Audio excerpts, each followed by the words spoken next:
वक्फ board bill पर राजा भैया के धमाकेदार ऐलान से मोदी योगी हैरान, मुसलमानों में मच गया कोहराम। आज हमारा देश एक कठिन दौर से गुजर रहा है। लड़ाई का स्वरूप थोड़ा बदल गया है।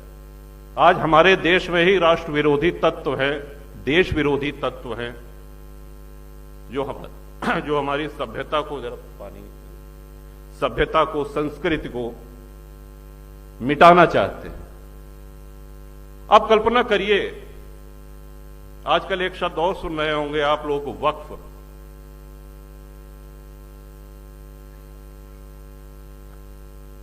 ये धरती पे किसी देश में वक्फ बोर्ड नहीं है, सिर्फ भारत में है। किसी भी इस्लामिक देश में वक्फ बोर्ड नहीं है।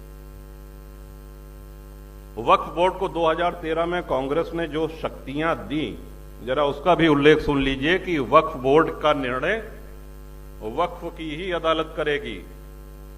वहां पर जिले की कचहरी, उच्च न्यायालय, उच्चतम न्यायालय, इनका अधिकार, इनका सीमा क्षेत्र समाप्त हो जाता है। और वक्फ बोर्ड आपको एक नोटिस उसने दिया कि साहब ये संपत्ति वक्फ की है, अगर आपको आपत्ति करना है तो उनका प्रदेश में एक कार्यालय है, वहां जाके आप आपत्ति कर सकते हैं।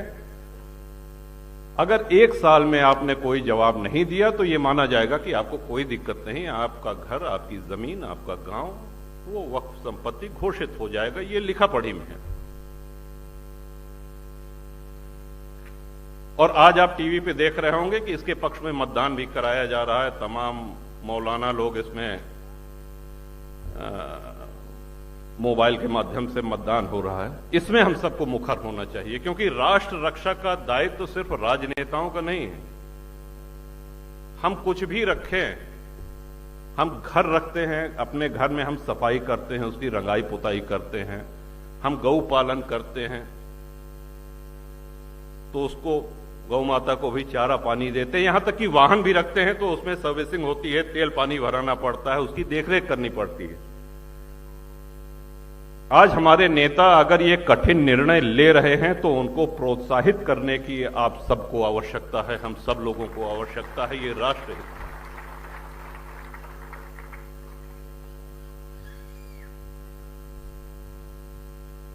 जातिवाद, आज हम जितने क्षत्रिय महानुभावों को, अपने पूर्वजों को जो स्मरण करते हैं, उन्होंने अपने लिए लड़ाइयां नहीं लड़ी, उन्होंने अपनी धन संपदा, अपना खजाना भरने के लिए लड़ाइयां नहीं लड़ी। उन्होंने देश की रक्षा के लिए, उन्होंने संस्कृति की रक्षा के लिए तलवार उठाई।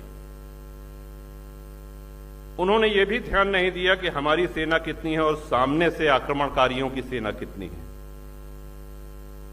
विश्व के किसी सभ्यता में, किसी इतिहास में माताओं का जौहर जैसा पराक्रमी उदाहरण दूसरा कहीं नहीं मिलेगा। आप कल्पना करिए क्या माहौल रहा होगा, एक साथ 16,000 रानियां, 16,000 माताएं अग्निकुंड में कूद करके। किसकी वजह से? अकबर द ग्रेट की वजह से।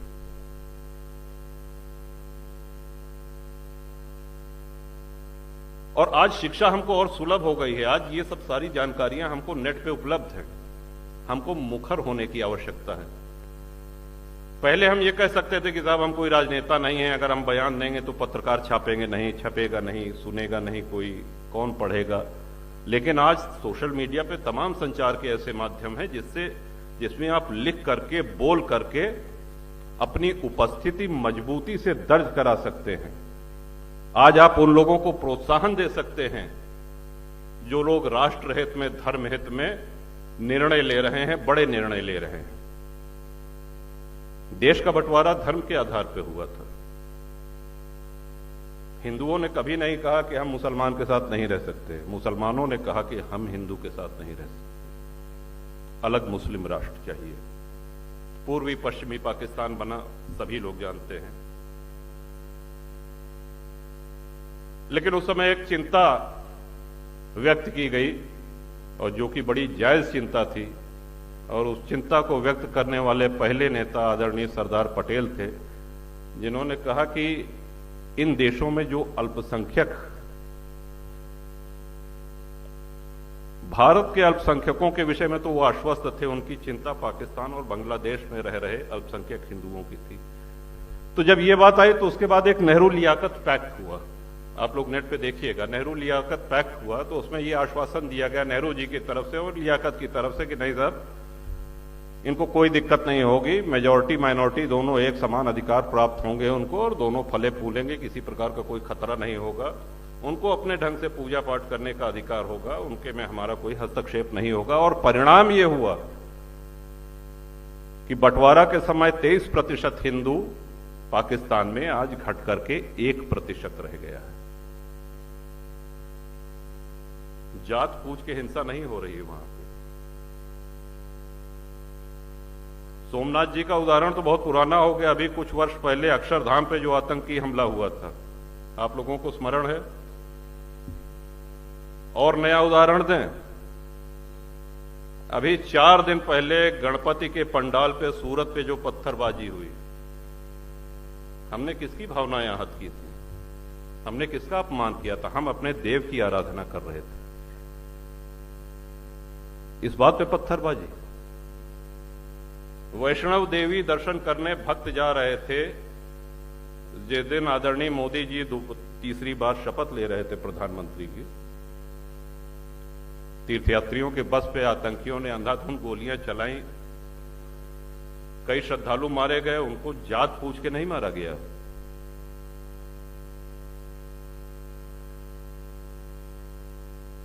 उनके लिए भारत का विध्वंस ये एजेंडा है। और हमारा एक निवेदन, हमारी एक बात बिल्कुल समझ लीजिए कि हमसे ज्यादा सेक्युलर कोई हो ही नहीं सकता। અમારી તમામ માહિતીથી અપડેટ રહેવા માટે જોડાયેલા રહો S9 ન્યૂઝ સાથે।